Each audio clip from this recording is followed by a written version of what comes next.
Hi welcome back to my channel. ఈ రోజు కథ అందమైన జీవితం మూడో భాగాన్ని వినేద్దాం. రంగమ్మ వెళ్ళగానే ఆ కొబ్బరి పాలు తీసుకుని వంటగదికొచ్చి కొబ్బరి అన్నం పన్నీర్ కర్రీతో పాటు రైతా కూడా చేసింది వసంత్ కోసం. రైతా లేకపోతే వసంత్ ఇష్టంగా తినడని వంట పూర్తి చేసి స్నానం చేసి నైటీ వేసుకుని బయటకొచ్చి ఆరవేసిన బట్టలన్నీ మడతపెట్టి ఎవరి బట్టలు వాళ్ళ బీరువాలో పెట్టి సోఫాలో కూర్చుంది. ఇంతలో పాలు తీసుకుని వచ్చింది రంగమ్మ. వసంతి అంటూ, అత్తమ్మ అంటూ పరుగున బయటకొచ్చింది. కేంద్రానికి పాలు పట్టుకుని వెళ్ళాలి కదా, ఇంట్లో లీటర్ పాలు తీసి మిగిలినవి పక్కన పెట్టు, నేను స్నానం చేసి పాల కేంద్రానికి వెళ్తాను. సరే అత్తమ్మ. పెద్దోడు ఏమన్నా ఫోన్ చేశాడా? లేదత్తమ్మ. ఒకసారి వాడికి ఫోన్ చెయ్యి. వసంతి పనిలో పడి తిండి కూడా మర్చిపోతాడు పిచ్చి సన్నాసి అని అరుగు మీద కూర్చుంది. తన నోకియా ఫోన్ తీసుకొని వసంతికి ఫోన్ చేసింది. హలో వసు అన్నాడు. ఏవండి ఎక్కడున్నారు? స్టాక్ దగ్గరున్నాను, 1 గంటలో వచ్చేస్తాను. ఏంటి వసంతి? అవునా, అత్తమ్మతో మాట్లాడండి అని రంగమ్మకి ఫోన్ ఇచ్చింది. పెద్దోడా వెళ్ళావా జాగ్రత్తగా? హా అమ్మా వచ్చాను, స్టాక్ దగ్గరే ఉన్నాను, 1 గంటలో పని అయిపోతుంది. ఏమన్నా తిన్నావా లేదా? ఇంటికొచ్చాక భోజనం చేస్తానులే అమ్మా, వచ్చినప్పుడు ఏమన్నా తేవాలా? వద్దురా బాబు, నువ్వు ఎక్కడున్నావు అని ఫోన్ చేశాను. సరే పని అవ్వగానే తొందరగా వచ్చే జాగ్రత్త అని ఫోన్ వసంతికి ఇచ్చింది. హలో ఏవండి? పాలు నేను వచ్చాక పట్టుకుని వెళ్తాను, అమ్మని పంపించుకు, పని అయిపోయిందిలే, 1/2 గంటలో బయలుదేరతాను. సరే అండి. వసు అంది తన అత్తగారు ఉన్నారని. ఏమన్నా తీసుకుని రానా అని అడిగాడు. ఏమీ వద్దండి, మీరు జాగ్రత్తగా రండి, ఉంటాను అని ఫోన్ కట్ చేయగానే వసంత్ తనలోని తాను నవ్వుకున్నాడు. అమ్మ అంటే భయం, ఏమీ వద్దు అంటుంది. తీరా ఇంటికెళ్ళాక ఏమీ తీసుకొని రాలేదా అని అలుగుతుంది. ఎంత బాధ పెడుతున్నా లోపలే దాచుకునే మనస్తత్వం నీది, నువ్వు భారీగా రావడం నా అదృష్టం వసు అనుకున్నాడు. ఫోన్ కట్ చేసిన వసంతి, ఏమన్నా తీసుకొని రానా అని అడుగుతున్నారు. తీసుకొని రావాలో లేదో కూడా తెలీదా ఈయనకి అనుకుని అత్తమ్మ అంది. ఏంటి సంగతి? ఆయన గంటలో వచ్చేస్తానన్నారు, పాలు ఆయనే పట్టుకుని వెళ్తారట. అత్తమ్మ మిమ్మల్ని వెళ్ళొద్దని చెప్పారు. వాడు అలానే అంటాళ్లే, తెలుసు కదా, ఒకరి పనికి చెప్పడం వాడికి ఇష్టం ఉండదు. వాడు ఏమీ జల్సా చేసి రావటం లేదు కదమ్మా, అలిసి ఇంటికి వస్తున్నాడు. రాగానే మనం వాడికి విశ్రాంతి ఇవ్వాలే కానీ ఆ పని ఈ పని అని నసపెడితే వాడికి చిరాకు వస్తుంది. కాస్త నా బట్టలు తీ, నేను స్నానం చేసి వస్తాను. అత్తమ్మ 5 నిమిషాలు కూర్చోండి, వేడి నీళ్ళు పెడతాను. ఎందుకు? పొయ్యి ఎలానో వెలిగించలేదు కదా వసంతి అన్నది. హీటర్ ఉంది కదా అత్తమ్మ, ఉండండి, ఎంతసేపు? ఇప్పుడు అది ఎందుకులే వసంతి. ఎందుకంటారేంటి అత్తమ్మ? తెల్లవారుజామున పొలం పనికి వెళ్తారు, మళ్ళీ మధ్యాహ్నం వరకు ఎండలో కష్టపడి పని చేసి వస్తారు. ఎంత నీరసంగా ఉంటుందో నాకు తెలుసు అత్తమ్మ, చూస్తున్నాను కదా. ఆయన వచ్చిన దగ్గర నుంచి ఆయన కూడా ఒళ్ళు నొప్పులు అంటారు. మీరు ఇంకా వయసులో పెద్దవాళ్ళు, మీకు ఎంత నీరసంగా ఉంటుందో నేను ఊహించగలను. మీరు కూర్చోండి. మాట్లాడుతూనే బకెట్ వాటర్ తెచ్చి హీటర్ ఆన్ చేసింది. ఏమీ మాట్లాడలేదు రంగమ్మ. ఈలోపు వసంతి రంగమ్మ బట్టలు టవల్ తీసి వాష్రూమ్ డోర్ వైపు వేసి వేడి నీళ్లు అవ్వగానే బకెట్ వాష్రూమ్లో పెట్టింది. రంగమ్మ స్నానం చేసి బయటకొచ్చి పాల్ క్యాన్ తీసుకుని వసంతి అంటూ పిలిచింది.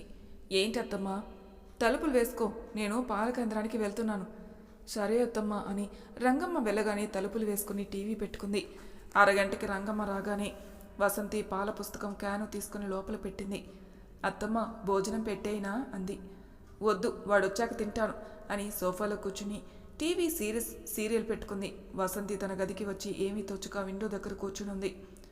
ఏంటో రోజు ఖాళీగా ఉండలేకపోతున్నాను. ఇంటి పనులు చేసినా ఎందుకో నాకు ఏదో వెలితిగా అనిపిస్తుంది. జాబ్ చేద్దామన్నా నేను పెద్దగా చదువుకోలేదు. పోనీ ఆయనతో బట్టలు కొట్టుకు వెళ్దామన్నా వద్దు అన్నారు. ఏంటో మనసంతా ఏదోలా ఉంది. ఏదో ఒకటి చేసైనా సరే సంపాదించాలని అనిపిస్తుంది అనుకుని దీర్ఘాలోచనలో పడింది. ఇంతలో లోపలికి వచ్చింది లక్ష్మి. రంగమ్మ రంగమ్మ. అబ్బా ఎందుకే అలా అరుస్తా? ఏం కొంపలు మునిగిపోయాయని అరుపులు అంటూనే టీవీ ఆఫ్ చేసేసింది. ఆ టీవీ కానీ లక్ష్మి చూసిందంటే 10 అయ్యే వరకు గుమ్మం కదలదు అని రంగమ్మ భయం. కొంపలు కాదే రంగమ్మ, రేవంత్ చదువు పూర్తయింది అని చెప్పావు కదా. అవును అంది. వాళ్ళ మాటలకి వసంతి కూడా బయటకొచ్చింది. ఇప్పుడే మా అన్నయ్య ఫోన్ చేశాడు. మా ఊరిలో వీరయ్య కూతురంట, పేరు రజని, మొన్ననే డిగ్రీ పూర్తి చేసింది. ఇప్పుడు ఖాళీగా ఉండడం ఇష్టం లేక బ్యాంకులో ఏదో ఉద్యోగం పెట్టుకుంది. అంటే వెళుతూ ఉంది. నెలకి 15,000 ఎంతో గాని జీతం. ఇప్పుడు తనకి సంబంధాలు చూస్తున్నారట. మా అన్నయ్య ఫోన్ చేసి చెప్పాడు. నాకైతే రేవంతే గుర్తొచ్చాడే, తను చదువుకున్నాడు కదా, పైగా ఉద్యోగం. ఉద్యోగం కోసం చూస్తున్నాడు. ఈలోపు ఎలానో వస్తుంది కదా ఉద్యోగం.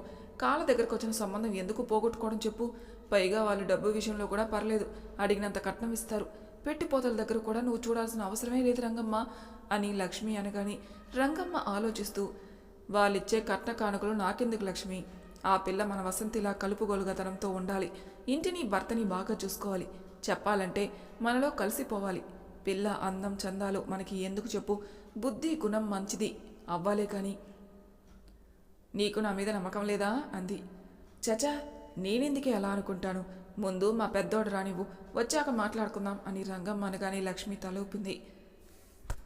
వాళ్ళు మాట్లాడుకున్న అరగంటకి వసంత్ బైక్ మీద వచ్చాడు. అదిగో వచ్చాడు పెద్దోడు, మాట్లాడు రంగమ్మ.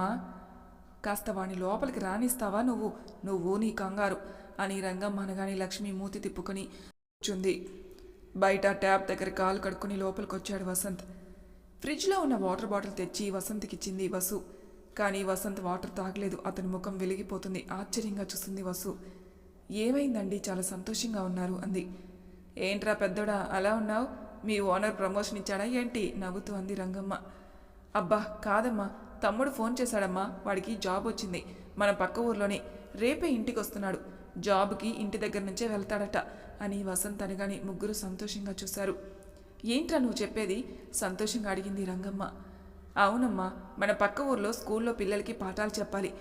పొద్దున్నే 9ంటికి వెళ్ళడం, సాయంత్రం 4 గంటలకు వచ్చేస్తాడు అని వసంత్ విషయం చెప్పగానే రంగమ్మ ఆనందం ఇంత కాదు. ఒరే వసంత్, నువ్వు ఎంత మంచి విషయం చెప్పావు. అంటే మీ అమ్మ ఇప్పుడు పైకి లేస్తే డ్యాన్స్ చేసినా చేస్తుంది తెలుసా. ఎందుకంటే నేను కూడా ఒక విషయం మోసుకొని వచ్చాను. అది తెలిస్తే నీ ముఖం మతాబులా వెలిగిపోతుందిరా వసంత్ నవ్వుతూ అంది లక్ష్మి. ఏంటా ఆంటీ ఆ విషయం అంటూ సోఫాలో కూర్చున్నాడు వసంత్. విషయం చెప్పింది లక్ష్మి. అంతా విన్న వసంత్ మౌనంగా ఉన్నాడు. ఏంటి పెద్దోడా మౌనంగా ఉన్నావు. ఆంటీ, ఈ విషయం రేవంత్ రాగానే మనం మాట్లాడుకుందాం. అంటే వాడి ముఖం మీదే అడిగితే ఏంటి అన్నది ముక్కుసూటిగా చెబుతాడు. ఏమంటావు. నేనేమంటాను వసంత్, అలానే చేద్దాం. రేపు మీ తమ్ముడు రాగానే అన్ని విషయాలు మాట్లాడుకుందాం. వాళ్ళ నాన్న పేరు అంటూ అన్ని విషయాలు చెప్పింది లక్ష్మి. సరే ఆంటీ అని వసంత్ తన భార్య వైపు చూశాడు. స్నానానికి నీళ్లు పెట్టానండి అంది. అమ్మా ఆంటీ నువ్వు మాట్లాడుకోండి, ఈలోపు నేను స్నానం చేసేస్తాను అని వసంత్ తన రూమ్కి వెళ్ళాడు. అతని వెనకే వెళ్ళింది వసు. అతని బట్టలు టవల్ తీసి బెడ్ మీద పెట్టి ఏవండి అంటూ పిలిచింది. ఏంటి వసు అంటూ షర్ట్ బటన్స్ విప్పాడు. ఏమైంది అలా ఉన్నారు. ఏం లేదు, స్నానం చేసొస్తాను అని టవల్ తీసుకుని పెరటి వైపుకి వెళ్ళాడు. వసంతి ఆలోచిస్తూ బయటకొచ్చింది. లక్ష్మి వెళ్ళిపోవటంతో అత్తమ్మా అంది. హా వసంతి, వాడు స్నానానికి వెళ్ళాడా. అవునత్తమ్మా, ఇప్పుడే వెళ్ళారు అని కిచెన్ రూమ్కి వెళ్ళింది. ఏంటి లక్ష్మి సంబంధం కోసం చెప్పగానే వాడు అలా మాట్లాడాడు అనుకుని హాల్ మధ్యలో చాప వేసింది. భోజనం టైం అయిందని వసంతి వండిన వంటలన్నీ తెచ్చి చాప దగ్గర పెట్టింది. ఈలోపు ఫ్రెష్ అవి రెడీ అవి బయటకొచ్చాడు వసంత్. 2 కంచాల్లో కొబ్బరన్నం, ఒక పక్కన పన్నీర్ కర్రీ వేసి రంగమ్మకొకటి వసంతికిచ్చింది. నువ్వు కూడా వడ్డించుకో వసంతి. హా అత్తమ్మ అని తను వడ్డించుకుని తింది. పెద్దోడా వచ్చిన సంబంధం కోసం ఏమీ మాట్లాడలేదేంట్రా తింటూనే అడిగింది వసంతిని. పెళ్ళంటే మాటలు కాదులే అమ్మా, తొందరపడి నోరు జారకూడదు. పేరు రజని, వాళ్ళ నాన్న వీరయ్య, అన్ని డీటెయిల్స్ వాళ్ళు చెప్పినా మనం ప్రయత్నం మనం చేయాలి కదా. అందుకే తమ్ముడు వచ్చాక మాట్లాడతానని చెప్పాను. అది నిజమేరు, మా ఓనర్ ఆ ఊరే కదా, ఆయన అడుగుతాను. వాళ్ళ కుటుంబం ఎలాంటిదో, వాతావరణం ఎలాంటిదో అంత పాజిటివ్గా వస్తే లక్ష్మి అత్తకి చెబుదాం, లేదంటే వేరే సంబంధం చూడమని చెబుదాం తింటూనే అన్నాడు. కానీ వసంత్ మాటలకి రంగమ్మ ఆలోచిస్తూ అసలు నీ ఉద్దేశం ఏంట్రా అంది. నా ఉద్దేశం ఏముందమ్మా, జాబ్ చేసే అమ్మాయి కదా, మనతో సర్దుకుంటుందో లేదో తెలీదు. పైగా మనం ఉమ్మడిగా ఉండాలని ముందే అనుకున్నాం. ఆ అమ్మాయి పెద్దగా చదువుకుంది, జాబ్ చేస్తుంది కదా, మన పద్ధతులు మాటలు తనకి నచ్చుతాయో లేదో తెలీదు. ఎందుకంటే అందరి మనస్తత్వాలు ఒకలా ఉండవు. ఆంటీ చెప్పింది కూడా పల్లెటూరు కాదు, అది సిటీనే కదా. అందుకే ఆలోచిస్తున్నాను, వచ్చిన అమ్మాయికి ఏ లోటు లేకుండా మన ఇంటి పిల్లలా చూసుకుంటాం. కానీ అవతల వాళ్ళు ఎలాంటి వాళ్ళో తెలుసుకోవాలి కదమ్మా. నిజమే పెద్దోడా. లక్ష్మి ఆంటీ ఏమన్నా తక్కువ, మనం మంచి వాళ్ళం కాబట్టి ఒకరి గొడవ కానీ ఊసు కానీ చెప్పుకోం కాబట్టి రేవంత్ కోసం వాళ్ళ దగ్గర ఈ పాటికి హిస్టరీ అంతా చెప్పేస్తుంటుంది. వాళ్ళు కూడా మనం కోసం తెలుసుకునే సంబంధానికి వచ్చారు. లేదంటేనా లక్ష్మి ఆంటీ సడన్గా సంబంధం అని ఎందుకంటుంది కర్రీ వేసుకుంటూ అన్నాడు. తింటున్న వసంతి తన భర్త మాటలకి షాక్ వింది. నిజమేరా పెద్దోడా, నువ్వేం చేయాలనుకుంటున్నావో అదే చెయ్యి. తమ్ముడు నువ్వు మాట్లాడుకోండి అని భోజనం చేసి తన రూమ్కి వెళ్ళింది రంగమ్మ. వసంతి తింటుందే కానీ తన భర్తని చూస్తూ ఉంది. ఏంటి వసు అలా చూస్తున్నావు? నవ్వుతూ అడిగాడు. అది కాదండి, ఏదో చూసి వచ్చినట్టు మీరు అన్ని విషయాలు ఎలా మాట్లాడారు అని. ఏదైనా విషయం చెప్పగానే ఉబ్బి తబ్బిపై అయిపోకూడదు, జాగ్రత్తగా ఆలోచించాలి వసు అని భోజనం చేసి సోఫాలో కూర్చుని టీవీ ఆన్ చేశాడు. వసంతి మిగిలిన కొబ్బరి అన్నం పన్నీర్ కర్రీ గిన్నెలో తీసి మూత పెట్టి ఫ్రిడ్జ్లో పెట్టి గిన్నెలన్నీ కడిగేసి బయటకొచ్చింది. చాప తీసి అక్కడంతా తుడిచిపెట్టింది. వసు అన్నాడు. వస్తున్నానండి. బయట వరండాలో వాలు కుర్చీ ఉంది కదా, అక్కడ కవర్ పెట్టాను, తీసుకొనిరా. సరే అని బయటకొచ్చి కవర్ తీసుకొని వచ్చి ఏంటండి ఇది అంది. అందులో 2 కాటన్ చీరలున్నాయి అమ్మకి, 2 కాటన్ డ్రెస్సులు, ఇంకా వర్క్ చీర ఉంది, అవి నీకు. ఎలా ఉన్నాయో చూడు అని వసంత్ అనగానే వసంతి కళ్ళు పెద్దవి చేసింది. ఏంటా చూపు అన్నాడు. మీరు మా కోసం బట్టలు కొన్నారా? నమ్మలేక అడిగింది. ఎందుకంటే వసంత్ సాధారణంగా డబ్బులు ఖర్చు పెట్టడు, ఏదైనా అవసరమైతేనే కొంటాడు, అందుకే వసంతి అలా అడిగింది. ఏ కొనకూడదా అంటూ పైకి లేచి వసంతి చేతిని పట్టుకుని రంగమ్మ గదికి తీసుకుని వెళ్ళాడు. బెడ్కి ఆనుకుని ఏదో ఆలోచిస్తోంది రంగమ్మ. అమ్మా ఏంటి, ఏం ఆలోచిస్తున్నావు నువ్వు? ఇంకా నిద్రపోలేదా అన్నాడు. మీరేంట్రా ఇలా వచ్చారు అంటూ అడిగింది రంగమ్మ. ఏం లేదమ్మా, ఈరోజు స్టాక్ వచ్చింది కదా, చీరలు బాగున్నాయని నీకు నీ కోడలికి తెచ్చాను. బాగున్నాయో లేదో చూడు, లేదంటే రేపు షాప్కి వెళ్ళినప్పుడు మారుస్తాను. నాకెందుకురా చీరలు అంది.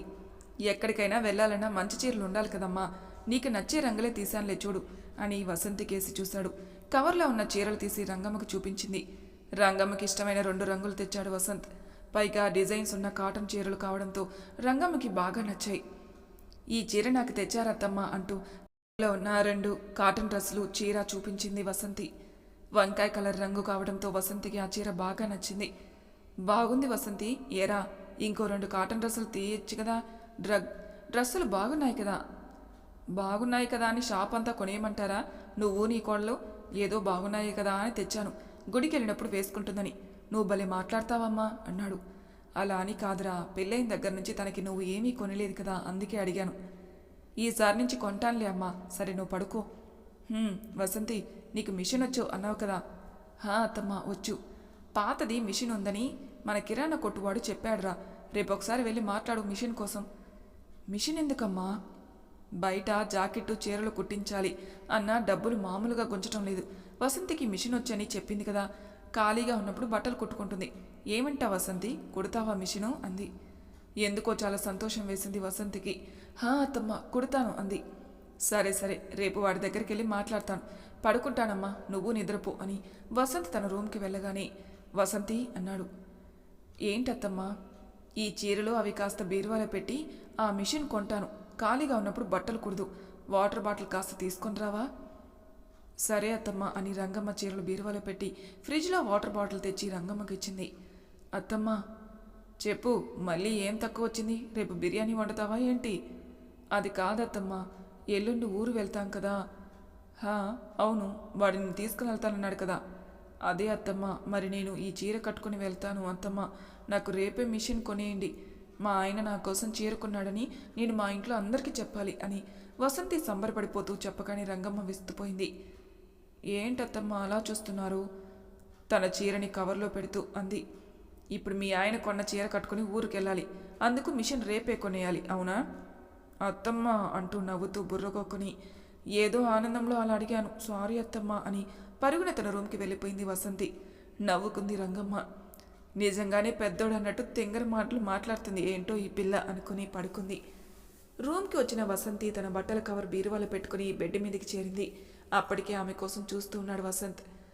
ఏంటి పరుగున వచ్చావు రూమ్కి? ఏం లేదండి, మామూలుగానే వచ్చాను. మీరు ఇంకా నిద్రపోలేదా? నువ్వు లేకుండా నాకు ఎలా నిద్రపడుతుంది అని వసుని దగ్గరికి లాక్కున్నాడు. నచ్చాయా బట్టలు అన్నాడు. అంది మెరిసే కళ్ళతో. నీకిష్టమైన చీర డ్రెస్సులు తెచ్చాను కదా, మరి నాకేమీ లేదా అని నవ్వుతూ అడిగాడు. ఉంది, కళ్ళు మూసుకోండి. దేనికి? అబ్బా మూసుకోండి చెబుతాను. ఏంటో అనుకుని కళ్ళు మూసుకున్నాడు వసంత్. దగ్గరగా వచ్చి అతని చెంపపై ముద్దు పెట్టి సిగ్గుతో అతని గుండెల్లో తలదాచుకుంది వసంతి. ఏంటే ఈ చిన్న ముద్దుకి అంత సిగ్గునా అనుకుని వసంత్ నవ్వుకుని, వసు ఏం చేసావు నువ్వు? ఏయ్ నిన్నే. మీకు ముద్దు పెట్టానండి అతని గుండెల్లో తలదాచుకుంటూ అంది. ముద్దుకి ఇలా అయిపోతున్నావా? నేను పెడితే ఆ ముద్దు ఇంకా ఏమైపోతావో అనుకుని తెల్లవారుజాము అయ్యే వరకు సిగ్గుపడేలా ఉన్నావు. పడుకోవసు అన్నాడు. తినడానికి నాకు ఏమీ తీసుకొని రాలేదా అంది. తెచ్చాను, మాటలో పడి మర్చిపోయాను అని పైకి లేచి ఆమె కోసం వేయించిన జీడిపప్పు బాక్స్ తెచ్చి చేతిలో పెట్టాడు. వసు ఆనందం అంతా ఇంత కాదు. ఏవండి ఈ జీడిపప్పు? నీకు నచ్చిన షాప్ దగ్గరే తెచ్చానులే, తిను. చాలా థ్యాంక్స్ అండి. ఏంటో ఈరోజు మా ఆయన నా కోసం చాలా చేశారు అని వసంత్కి పెడుతూనే తను తిని బాక్స్ జాగ్రత్తగా దాచుకుని వాటర్ తాగి బెడ్ మీద పడుకుంది. అలా మాట్లాడుతూనే నిద్రలోకి జారుకుంది వసంతి. వసంత్ ఆమె తల నిమురుతూ, తెలియకుండానే నీ మనసును బాధ పెడుతున్నాను, కానీ ఏం చేయను, తప్పడం లేదు వసు అనుకుని నిద్రలోకి జారుకున్నాడు తను కూడా. తెల్లవారింది. శనివారం అని పెందలాడనే లేచి పనులన్నీ పూర్తి చేసుకుని తలస్నానం చేసి బయటకొచ్చి ఇంట్లో పూజ చేసుకుంది వసు. ఇల్లంతా ధూపం వేసి స్టవ్ పై కాఫీ పెట్టి నుదుటిన బొట్టు పెట్టుకుని బయటకొచ్చి పొయ్యి వెలిగించి దానిపై ఎసరు పెట్టి లోపలికెళ్ళింది. అప్పుడే నిద్రలేచి బయటకొచ్చింది రంగమ్మ. టైం చూసుకుంది. 6 అయింది. ఇల్లంతా సాంబ్రాణి పొగతో దేవుడి గది దీపాలతో వెలగడం చూసి ఏదో తెలియని ప్రశాంతత అనిపించి బయట వరండాలో కూర్చుండిపోయి పొయ్యి అంత పచ్చని రంగుతో ముగ్గుతో అలంకరించడం, బయట వాకిట్లో వేసిన రంగవల్లిని చూసి ఎప్పుడు నిద్రలేచింది, అప్పుడే పూజ కూడా చేసేసింది తెంగరదానా అనుకుని పొయ్యిలో ఒక పిడక వేసి అక్కడే కూర్చుంది. అత్తమ్మ కాఫీ అంటూ పెద్ద గ్లాసుతో తెచ్చిన కాఫీ రంగమ్మకిచ్చింది. చెంపలకి గంధం పూసుకుని నుదుటిన కుంకుమ బొట్టు పెట్టుకుని కాళ్ళకి పసుపు రాసుకుని ఎంతో అందంగా కనిపిస్తున్న వసంతిని చూడగానే మనసులోనే మెచ్చుకుంది రంగమ్మ. ఏంటత్తమ్మ అలా చూస్తున్నారు, బాలేదా కాఫీ అని అడిగింది. బాగుంది, ముందు వాని నిద్రలేపు, టైం అవుతుంది అని అరిచింది. హా అత్తమ్మ అని కంగారుగా లోపలికెళ్ళింది.